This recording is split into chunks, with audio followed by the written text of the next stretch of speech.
Hello guys, welcome to our channel Rebirth of White Soul. Chapter 326 Sanjay ji को देखकर सबकी खुशी, डीएनए टेस्ट। सब ने मोक्ष और ईशानी को देखा और हाँ में सिर हिला दिया।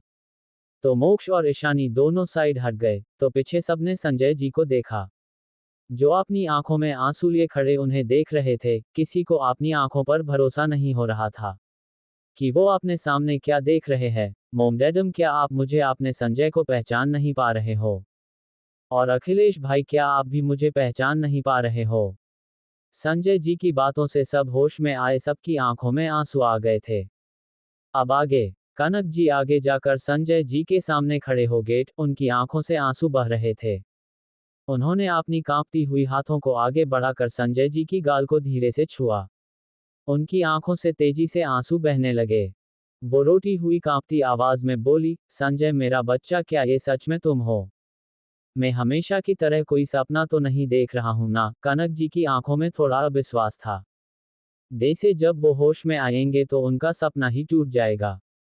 संजय जी ने कनक जी की हाथों पर अपना हाथ रख दिया। नहीं मोम, आप कोई सपने नहीं देख रही हो। ये सच में मैं हूं आपका संजय, संजय जी ने इमोशनल होकर कहा। उनकी बात सुनकर कनक जी ने जल्दी से उन्हें अपने गले से लगा लिया। वहीं बाकी सबको अब भरोसा हो गया था कि वो कोई सपना नहीं देख रहे हैं। ये सच में उनके सामने संजय जी खड़े हैं। तभी नरेंद्र जी पीछे से आगे आते हुए बोले, हमें भी तो अपने बेटे से मिलने दीजिए।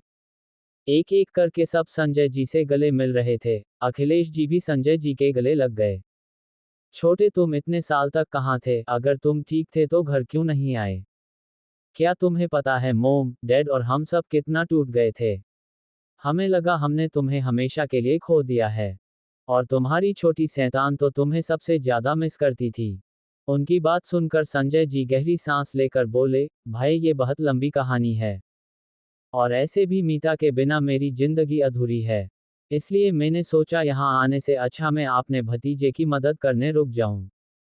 अगर मैं यहाँ आता तो नो डाउट मैं आप सबके लिए बस परेशानी और खतरे का कारण ही बनता। बस चुप करो, तुम कभी हमारे लिए परेशानी की कारण नहीं बन सकते, समझे? तुम हमारे बच्चे हो। अगर तुम्हारे लिए हमें किसी भी खतरे से लड़ना पड़े, हम लड़ेंगे। नरेंद्र जी नाराजगी से संजय जी को डांटते हुए बोले। सबको उनकी बातें सुनकर दुख हो रहा था। मीता की नाम सुनकर उनकी आंखों में भी आंसू आ गए। संजय जी ने हाँ में सिर हिला दिया और बोले, अच्छा डैड, अब तो मैं आ गया हूँ। ऐसे मैंने सबसे मिल लिया, पर मेरी छोटी शैतान नबू कहाँ है? तभी पीछे से नव्या बाहर आई, उसकी आंखों में आंसू थे। वो जल्दी से आकर संजय जी के गले से लग गई और रोने लगी। वो खुद को अब तक रोककर खड़ी हुई थी। चाचा जी, आप इतने साल तक कहाँ थे? आप मुझसे मिलने क्यों नहीं आए? क्या आप मुझसे नाराज है इसलिए आप मुझसे मिलने नहीं आए? ये सब कुछ मेरी वजह से ही हुआ है ना? नव्या रोते हुए बोले जा रही थी। चुप, बिल्कुल चुप हो जाओ बच्चा, इसमें तुम्हारी कोई गलती नहीं थी। संजय जी प्यार से नव्या की सिर पर हाथ फेरते हुए बोले। वहीं खड़े रहकर सब कुछ बात करना है क्या? अंदर तो आ जाए, अखिलेश जी बोले। नव्या संजय जी से थोड़ा दूर हुई। जैसे ही संजय जी आगे बढ़ने वाले थे, रुको, वहीं पर खड़े रहो, दादी माँ जल्दी से बोली। तो संजय जी के कदम रुक गए। वो कंफ्यूजन से अपनी मोम को देखने लगे। क्या हुआ मोम, आपने संजय को बाहर क्यों रुकने को बोल दिया? दादी माँ बोली, तुम चुप रहो, मेरा बच्चा इतने साल बाद सही सलामत घर लौट आया है, वो ऐसे ही कैसे घर में आ सकता है? फिर जल्दी से उन्होंने कल्पना जी से फिर से आरती की थाल तैयार करने को कहा। तो कल्पना जी मंदिर में चली गई, ईशानी भी उनके साथ ही चली गई। थोड़ी देर में आरती की थाल लाकर कनक जी के दे दिया। कनक जी ने संजय की आरती उतार कर उनकी नजर उतारा और फिर घर में आने के लिए बोला। संजय जी हंसते हुए बोले, मोम, क्या मैं अभी भी कोई छोटा बच्चा हूं जो आप इस तरह मेरा नजर उतार रही हो? उनकी बात सुनकर कनक जी मुंह बनाकर बोले, कुछ भी हो, चाहे तुम कितना भी बड़ा क्यों ना हो जाओ, तुम हमेशा मेरे लिए बच्चे ही रहोगे। समझे? माँ के लिए उनका बच्चा हमेशा बच्चा ही रहता है। तभी संजय जी की नजर मोक्ष की गोद में रुद्रांश और रुद्रांशी पर पड़ी, जो उन्हें ही कंफ्यूजन से देख रहे थे कि आखिर ये कौन है। संजय जी उन्हें देखकर हंसते हुए बोले, तो ये मेरे दोनों पोता पोती है। दोनों बच्चे आपने मोम डैड को देखते ही उन पर कूद पड़े थे। हर पल ईशानी की गोद में रहने वाला रुद्रांश भी अपने डैडी की गोद में आराम से था। ये देखकर सबको थोड़ी हैरानी हो रही थी। सबको समझ आ रहा था कि रुद्रांश ने मोक्ष की इतने दिन दूर रहने की वजह से उसे मिस कर रहा था। शायद इसलिए इतना चिपक रहा है, वरना तो अपनी मोम के लिए बस अपने डैडी से compete करता रहता। जैसे ही संजय जी रुद्रांश को लेने वाले थे, रुद्रांश की मुंह सिकोड़ लिया और जल्दी से आपने डैडी के गर्दन में मुंह छुपा लिया। और मैं तुम्हारा छोटा दादा हूं, क्या तुम मुझसे शर्मा रहे हो बच्चा? संजय जी रुद्रांश की हरकत को देखते हुए बोले। वहीं मोक्ष ने अपने बेटे को देखा और सिर हिला दिया।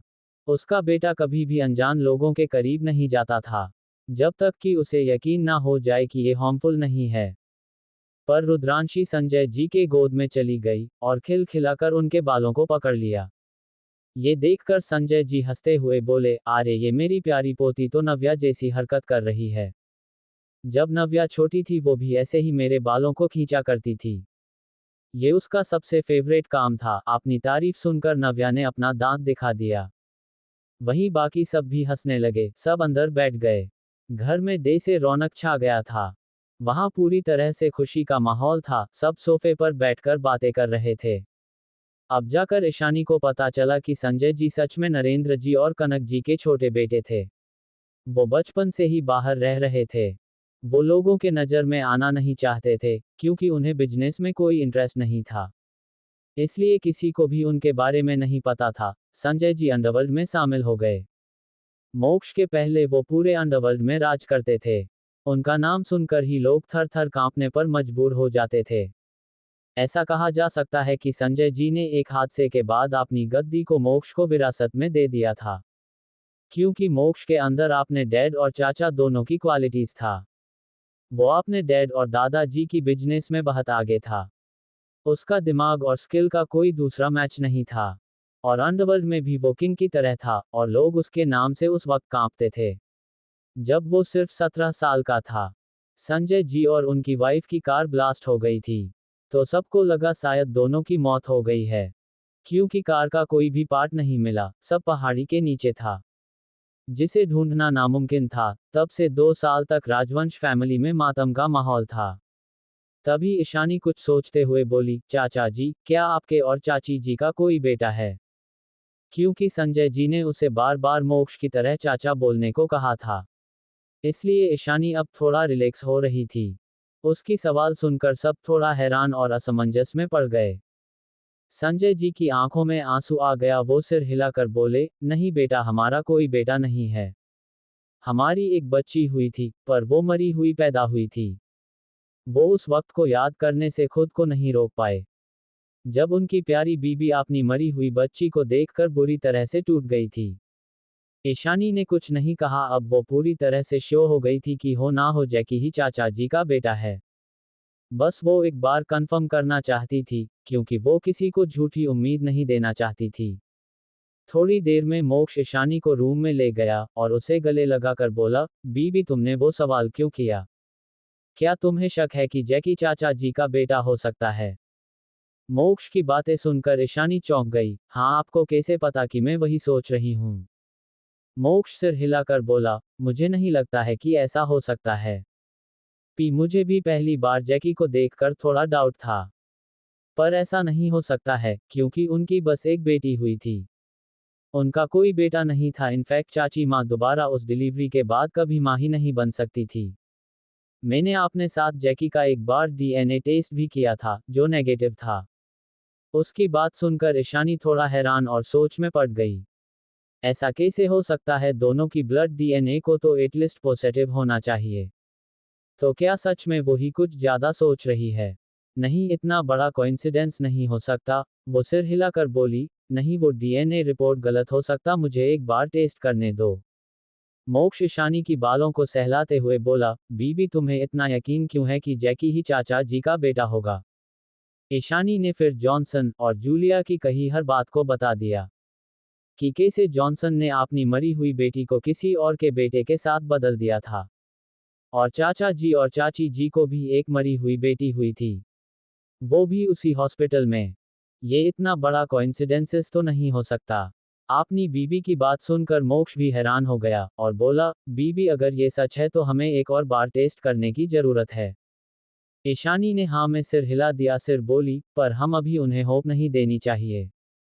पहले हम डीएनए टेस्ट करवाना होगा। आप चाचा जी की बाल या खून मुझे टेस्ट के लिए दे दीजिए।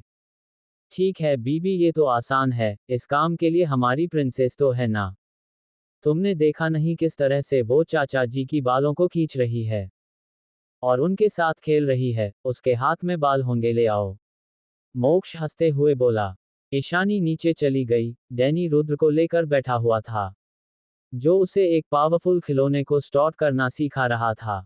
रुद्रांश उसे अच्छे से देख और समझने की कोशिश कर रहा था। उसे ऐसे ही पावरफुल चीजें पसंद थी, कुछ तो बहुत खतरनाक थी।